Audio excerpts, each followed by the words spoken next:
જય સ્વામિનારાયણ મિત્રો. હવે આપણે છેલ્લા 3 દિવસથી વિડીયો જોઈએ છે. એ 3 વિડીયો તમે બધાએ ધ્યાનથી સાંભળ્યા જ હશે. હેલન કેલર જે મજૂરોની અને કામદારોની વાત કરી રહ્યા છે અને યુદ્ધ સામે હડતાલની જે સ્ટ્રાઇક અગેન્સ્ટ વોર જોયું. હવે આજે છેલ્લા ટૉપિકમાં એવું હતું કે તેમના સંપૂર્ણ જીવનમાં નવીનતા અને સાચી ઓળખ કે જેનો પ્રયત્ન કદી ક્યારે કોઈ રાજનેતાએ કે સરકારે કર્યો નથી. Attempted by સ્ટેટ્સમેન and government. કોઈ સરકાર કે રાજનેતાએ કોઈ એમને ધ્યાન આપ્યું નથી.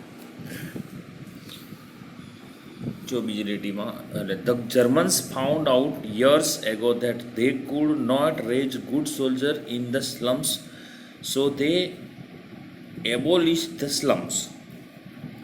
સ્લમ એટલે ઝૂંપડપટ્ટીવાળો વિસ્તાર, ઝૂંપડપટ્ટીમાં જે લોકો રહેતા હોય, કામદારો જે મજૂરો રહેતા હોય તે. હવે German found out years ago એટલે જર્મનોએ શોધી નાખ્યું કે વર્ષો પહેલાં એવું શોધી કાઢ્યું કે તેઓ ઝૂંપડપટ્ટીઓમાં સારા સૈનિકો પેદા ન કરી શકે, તેથી તેઓએ ઝૂંપડપટ્ટીઓ નાબૂદ કરી દીધી. એબોલિશ ધ સ્લમ આથી ઝૂંપડપટ્ટીઓ નાબૂદ કરી દીધી. They show to it that all the people had at least a few of the essential of civilization. તેમણે એ જોયું કે બધા લોકોને કંઈ નહીં તો માનવ સભ્યતાની કેટલીક પાયાની જરૂરિયાતો મળી જ રહે. They show to it that all people had at least a few of essential of civilization. હવે સ્વાભાવિક છે કે દરેક માણસને એને સારું જીવન જીવવા માટેની વસ્તુ અને સહેલાઈથી એ પ્રોવાઈડ થાય એવું તો હોવું જ જોઈએ. દાખલા તરીકે ડિસન્ટ લોજિંગ, તો એને સારું જમવાનું, પછી એને સારું રહેવાનું, ક્લીન સ્ટ્રીટ્સ એની ચોખ્ખી શેરીઓ, હોલસમ ઇટ્સ સ્કેન્ટી ફૂડ કે તંદુરસ્ત રહેવા માટેનું પૂરતું ભોજન, proper medical care and proper safeguards for the workers in their occupation કે એમની મેડિકલ કેર એટલે એમને કે દાક્તરી સેવાઓ, પછી કામદારો માટે તેમના કાર્યક્ષેત્રોમાં યોગ્ય રક્ષણ. દાખલા તરીકે હું છું હાઇટ પર 3જા માળની બિલ્ડિંગ પર કામ કરતા હોય તો નીચે જાળી મારેલી હોવી જોઈએ. પછી એમના કોઈ પણ કામ કરતા હોય, દાખલા તરીકે કડિયા કામ કરતા હોય તો કડિયા કામમાં એમને મોજા, બૂટ, પછી કોકો ઇમારત નીચે કામ કરતા હોય તો માથા પર સેફ ટોપી. એટલે આ બધી પ્રકારની વસ્તુઓ એમને મળવી જોઈએ કે એ પણ એક માણસ છે. એટલે એમના ધંધામાં એમને સારું ખાવાનું, પહેલાં તો માણસ તરીકે એને સારું જમવાનું, સારી જગ્યાએ રહેવાનું, એની સારી મેડિકલ ટ્રીટમેન્ટ અને જે કામ કરી રહ્યો છે તેમાં પોતાની સેફ્ટી, આટલું તો એને હોવું જ જોઈએ. ત્યારે એ વ્યવસ્થિત રીતે કામ કરી શકે. That is only a small part of what should be done. That is only a small part. કે જે ખરેખર થવું જોઈએ તેનો તો માત્ર એક નાનો ભાગ જ છે, small part. It is your business to force these reforms on the administrations.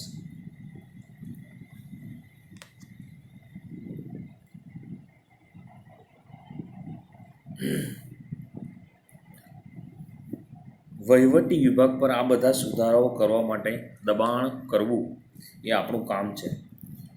એટલે કોઈ પણ વસ્તુ છે, તમે જ્યાં સુધી દબાઈને રહેશો ત્યાં સુધી તમારો કોઈ પણ પ્રશ્નનો ઉકેલ નહીં આવે. એટલે જ્યાં સુધી તમે સામે તમારી મુશ્કેલીઓનો અવાજ નહીં ઉઠાવો ત્યાં સુધી તમને કોઈ પણ સામે ચાલીને કોઈ વ્યક્તિ તમારી મદદ કરવા આવે નહીં.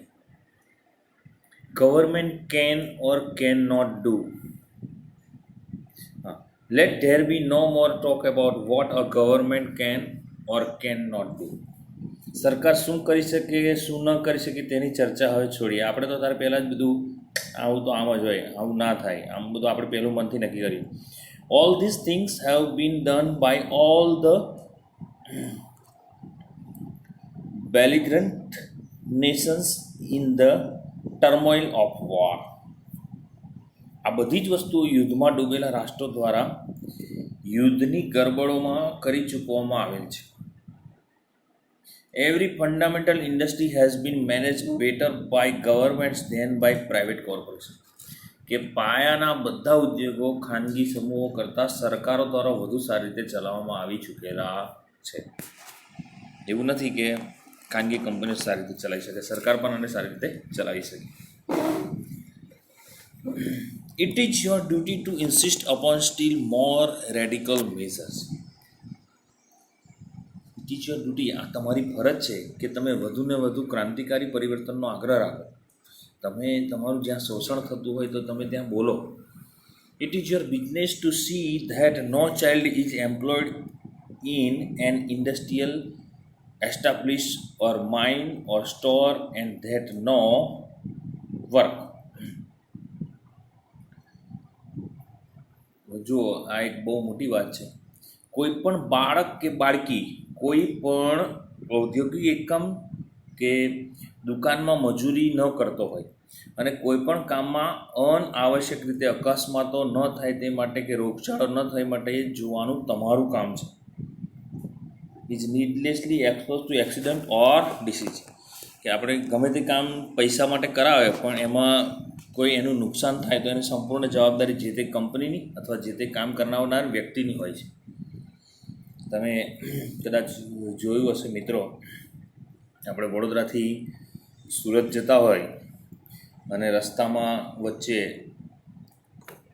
અંકલેશ્વર આવે ને તો કોઈને કંઈ કહેવાની જરૂર નથી પડતી કે અંકલેશ્વર આવી ગયું. તમે ગંધથી જ તમને ખબર પડી જાય કે અંકલેશ્વર આવી ગયું.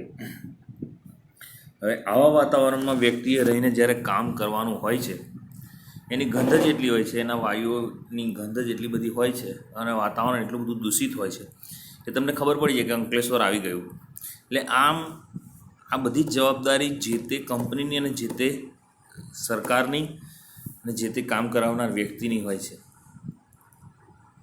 It is your business to make them give you clean cities.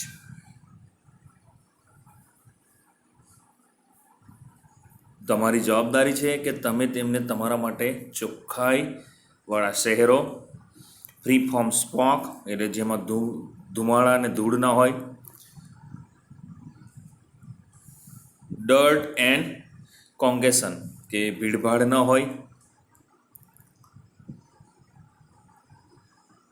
It is your business to make them pay you a living veg. તે આપવાની ફરજ પાડો. તમારા હાથમાં છે કે તમે તેમને. It is your business to see that this kind of preparedness is carried in to every department on the nation. કે જીવી શકાય તેટલો પગાર આપવાની ફરજ પાડો. એ તમારે જોવાનું છે કે આ પ્રકારની તૈયારી દેશના દરેક વિભાગમાં પસરી જાય. until everyone has chance to be well born. કે જ્યાં સુધી દરેક વ્યક્તિને હક હોય કે તે સારી રીતે જન્મે. જો મિત્રો યાદ રાખજો અને શોર્ટ નોટમાં પણ આને એડ કરવાનો છે. સારી રીતે જન્મે, વેલ નરિશ્ડ, તેને સારી રીતે એનું દેખભાળ થાય એટલે એને સારું ખોરાક મળે, આ તે બધું. વેલ એજ્યુકેટેડ, રાઇટલી એજ્યુકેટેડ એટલે સારું શિક્ષણ પ્રાપ્ત કરે. ઇન્ટેલિજન્ટ, બુદ્ધિશાળી બને. And serviceable to the country at all times અને દેશ સેવા માટે હંમેશા તત્પર રહે. આટલી બેઝિક વસ્તુ વ્યક્તિને મળવી જોઈએ. Strike against all the ordinances and laws and institutions that continue the slaughter of peace and the cruelty of war. એ બધા જ તાનાશાહી એલાનો, કાયદાઓ, લોઝ એટલે કાયદાઓ, ઓર્ડિનન્સ એટલે એલાનો, કાયદાઓ, એન્ડ ઇન્સ્ટિટ્યુશન્સ એટલે સંસ્થાઓ સામે હડતાલ કરો કે જે શાંતિની નિર્મમ હત્યા અને જંગની ક્રૂરતા ચાલુ રાખે છે. જે શાંતિની હત્યા કરે છે, બિનજરૂરી નોઇઝ પોલ્યુશન કરે, બિનજરૂરી દેશની પબ્લિકને હેરાન કરે તો એની સામે હડતાલ કરો. Strike against war for without you no battle can be fought. કારણ કે તમે નહીં હોવ તો કોઈ પણ જંગ લડી શકાશે જ નહીં. Strike against manufacturing scrap and gas bombs and all other tools of murder. તમે એ તમામ માલસામાન, એ રદ્દી માલસામાન કે જે ન વપરાવો જોઈએ, વાયુ વિસ્ફોટકો એન્ડ બીજા તમામ હત્યા કરવાના માધ્યમોમાં હથિયારો અને ઓજારો ઉત્પાદન વિરોધમાં હડતાલ કરો. તમે ભોપાલની ગેસ દુર્ઘટના વિશે ભણી ગયા હશો. એમાં લાખો લોકોએ એમનું પોતાના જીવ ગુમાવ્યા અને હજુ પણ એની અસર દેખાય છે. હિરોશીમા અને નાગાસાકી પર જ્યારે અમેરિકાએ બોમ્બ ફેંકેલો જાપાનમાં, તો હજુ પણ ત્યાંની આવનારી પેઢીમાં એ લક્ષણો દેખાઈ રહ્યા છે મિત્રો. એટલે એની પરમાણુ ને આ બધી અસર ધીમે ધીમે વ્યક્તિને થતી હોય છે કે જે આગળ વિચારી શકતા નથી ભવિષ્યનું. Strike against preparedness that means death and misery to millions of human being. કે પૂર્વ તૈયારી સામે હડતાલ પર ઉતરો કે જેનો અર્થ મોત અને લાખો માનવીઓની ગરીબીમાં પરિણમતો હોય. બી નોટ ડમ. મૂક ન રહો.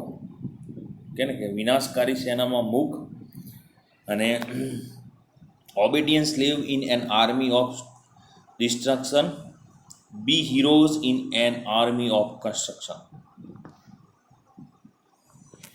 કે તમે મૂક અને સવાલ ન પૂછનારા ગુલામો ન બનશો, પરંતુ વિકાસની સેનાના નાયકો બનો.